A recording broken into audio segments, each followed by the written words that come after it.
Now is the time. This is more than a theme for our annual conference. We are called by God right now in this moment. And oh, what a gift it is to be able to serve God here in EPA. We are thankful for leaders in EPA who are living out this call and serving alongside of our communities for the transformation of this world. Today, I'm delighted, a privilege and honor to being able to interview and to talk with our current conference lay leader, Dave Koch. Welcome, Dave, welcome. Thank you, Pastor John. How are you today? I'm doing quite well. That is well. How's the family, the wife, everybody good? They're fine. That's awesome, that's awesome. Dave, I give thanks for your service as our conference lay leader. Could you believe it has been 8 years in total? Wow. As you conclude your term as the EPA lay leader, what are some, and just reflect if you will, what are some highlights of your service, please? Sure.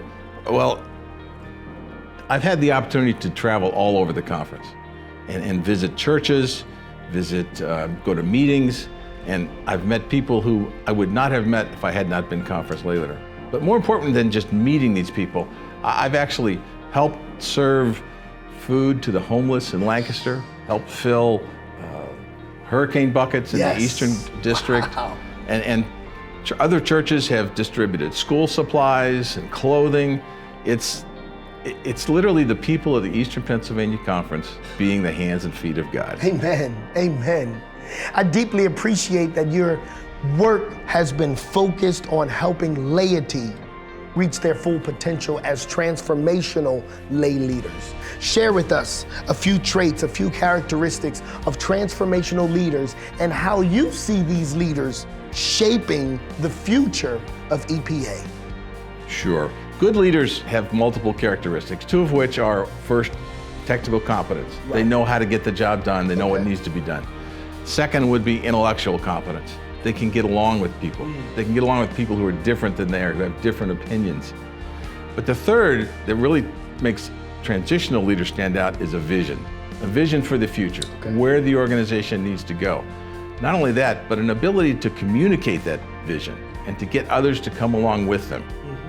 We have multiple examples of that throughout the conference. I would cite, well, I've had 3 deans of the Laity Academy in my 8 years, and they've all done excellent jobs, and the Laity Academy has gone through a lot of trials and tribulations, including the pandemic, and still kept operating. Yes. So and then we now have a program called Pathways to help tell us about that, please. Provide some of those traits, those training for leadership, to develop some of those skills. Yes, yes.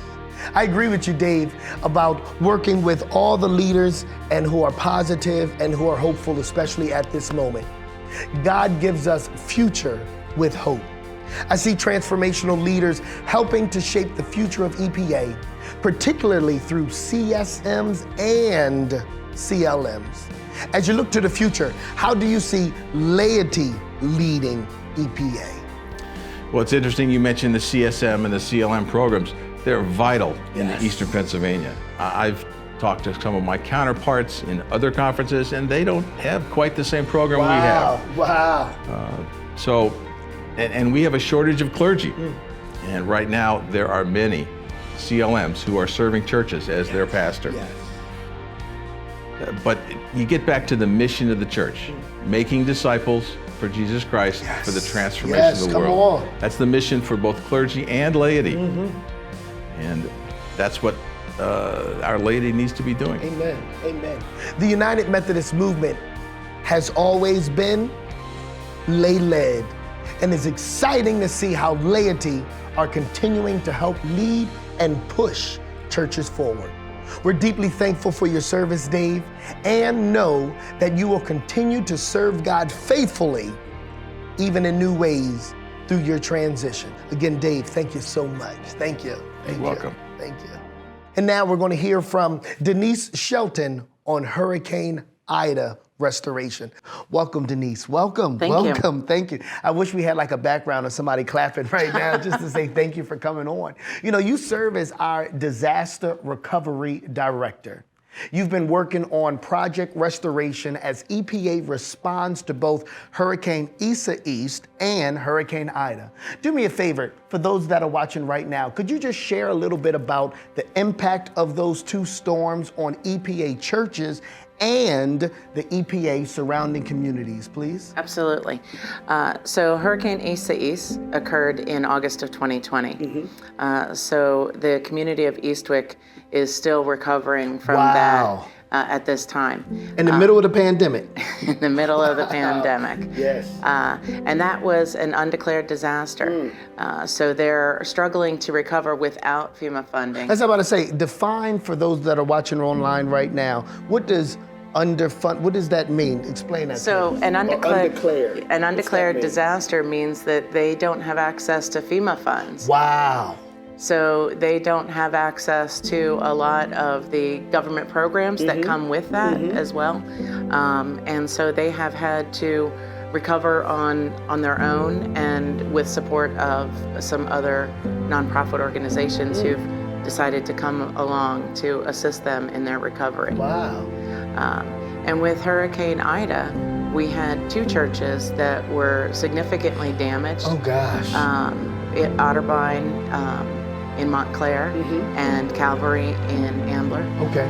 And Otterbein was only just able to reopen in right around Easter. Easter this year. Easter so of it this took year. over 6 months of recovery efforts. Yes. Wow. And then we have the communities and the struggles that they have suffered. Yes. A lot of what we're finding are families who may have gotten FEMA funding, may not have qualified. And so in the middle of a pandemic, hurricane comes, and now there are even families who were directly affected who still aren't able to qualify right now. Yeah, there's lots of reasons why people may or may not qualify for funding. And the funding that they may qualify for doesn't necessarily complete the recovery process, doesn't cover all of the expenses that they have. And they may have been underinsured or uninsured. Wow. A lot of that is due to the pandemic and work that was interrupted and finances that were affected. Talk about when it rains, it pours. What keeps you going right now? Like in the middle of this, what keeps you going? Just to work with all of these other organizations and to see us all come together for a common good. And then also to the heart of the survivors that we interact with. It's exciting to... So you're on the ground, you're there in the community. Yes, we are. We absolutely are. We're in several communities. Yes. But you're there, you're front lining, you're right there, hands-on grassroots approach. What a tremendous response from day one. Even when I think it was Hopewell was on the ground mucking out homes until today, we continue to care for our survivors. Tell us right now, Denise, how can EPA, those that are watching online right now, how can we continue to support this work in these efforts that you're doing right now, please? Just like the work that Hopewell did when they were there from day one helping not only to muck out homes, they continued that work and to help with rebuild projects. We have building projects that we need help with today. Right now? Right now. We are in need of volunteers to assist us, but we're also in need of funding to help purchase supplies for these rebuild projects as well. So there's two things. I'm excited to join this effort, and I hope those of you that are watching online right now would consider joining with us and partnering with us right now, either through a financial gift or through your time. I want you right now to go on our website, fill out an EPA volunteer form. Is that where they can do it right now? Yes. What about donating? Can they donate right on the website as well? They can actually, they can. Awesome, and they can volunteer. So there is a call right now. We need you to volunteer, to continue to pray, and to continue to financially support through these efforts. Denise, thank you so much. As we continue to restore communities, one of the most vital calls of EPA is to end the sin of racism. Welcome, Pastor Tammy Pastor Alicia. We celebrate your commitment and your work with the Commission on Religion and Race. Could you briefly explain to us the call to action, what it is, and then share a bit of how EPA has been working on it, please? Back in 2016, the College of Bishops challenged the conferences of the Northeastern jurisdiction to address white privilege and the impact of structural and institutional racism in our BIPOC community. So BIPOC, Tell so us, you understand, what's right? that mean, It means please? Black, Indigenous, and people of color. Black, Indigenous, and people of color. Thank Right, you. and so this initiative, it set out to end the complicity in the church that perpetuates a culture of racism and white privilege. So that meant a vision of action. Yeah. Like not just thinking about it anymore, but action. And so it meant engaging in really difficult conversations. It meant increasing BIPOC leadership with shared power. It meant making systemic changes to create economic equity. It meant revitalizing and starting BIPOC churches and providing, so here's the real hard part, providing the financial funding in order to do this work. Financial backing, understood. That's right. What about you, Pastor Alicia? Could you just briefly explain what the call to action is, and then just tell us a little bit of how EPA has been working on it with your efforts, please? In very simple terms, it's sinking teeth and putting teeth into something that had no teeth before. Wow. And in doing so, it marks the difference between intent and impact. Okay, what's that mean? Intent is when you have a good intention, you mean well, it sounds good, you know, it might make you feel better or it might bother you, but impact is what really happens when it happens, when it takes place. So this resolution, this call to action, puts the teeth on it, makes us do something about it, and holds us accountable for making it happen. Okay, thank you. You know, this year, CORE, the Commission on Religion and Race, they sponsored an Economic Justice Council that looked and examined closely, deeply at the next steps that EPA needs to take for equity in our annual conference. Could you do me a favor, Pastor Alicia, let's just start with you. Could you share some of the findings of this work, please? The Economic Justice Council met and took a look at an equity audit that was done. An equity audit was done in terms of compensation, buildings, and property, and figure out what wasn't right. Because we're all about to make this right. And they found out, one of the things they found out was that clergy of color and clergy in disadvantaged communities usually are under basic salary, minimum salary for their entire careers. You're talking about pastors who are minorities or stay at the basic minimum salary requirements during the tenure, the whole time of their career? That's correct. Wow. And that doesn't only affect their present situation, but it also reflects on their retirement. So does that mean they never catch up? That means that even sometimes some of the minority clergies find themselves having to continue to work and can't have the privilege of retiring at the normal 60, 65 age because of this as well, this disparity. They have to delay the retirement or they do not get enough money or enough funds to not having to work. Wow, thank you for sharing that. What else did you find out, please? The other thing we found out was that there was inequity in terms of the apportionments, which is the obligations we have to the conference, our mission money, if you will. Sometimes churches have to decide what's important and what's essential. And what's essential is exactly, paying the bill, the electric bill. Because if you don't have electricity, you might not be able to gather. Or oil or gas these days, it's crazy. So they have to decide whether doing that or paying the apportionment. Wow. So you're telling me right now, in 2022, there's churches that have to make the decision of whether or not I can pay the electric bill or pay the apportionments to the conference. Yes. Wow, that's a hard reality. I'm really thankful. Well, were there any other findings that you want to share with us? The finding was that we needed to do something about it. We had no choice. we had to do something about the inequities that were happening in the conference because they not only affect the present but also affect the future. What are some things that we can do from those foundings? You're saying that there's something that we can do. What's something that's even happening this week right now that we can do? You can say yes and vote.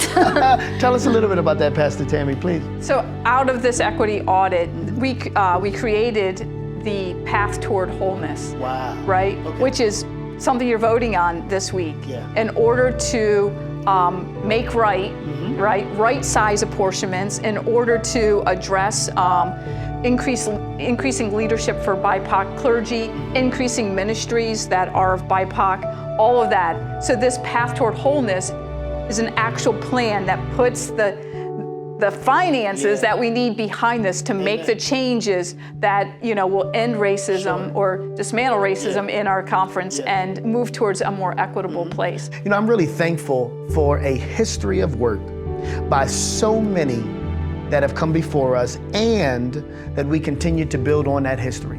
Part of the work over the years has been developing cross-racial, cross-cultural ministries. We now have, to date, in our conference, 54 cross-racial and cross-cultural ministries in the EPA. I know one of your goals is to help churches become more interculturally competent.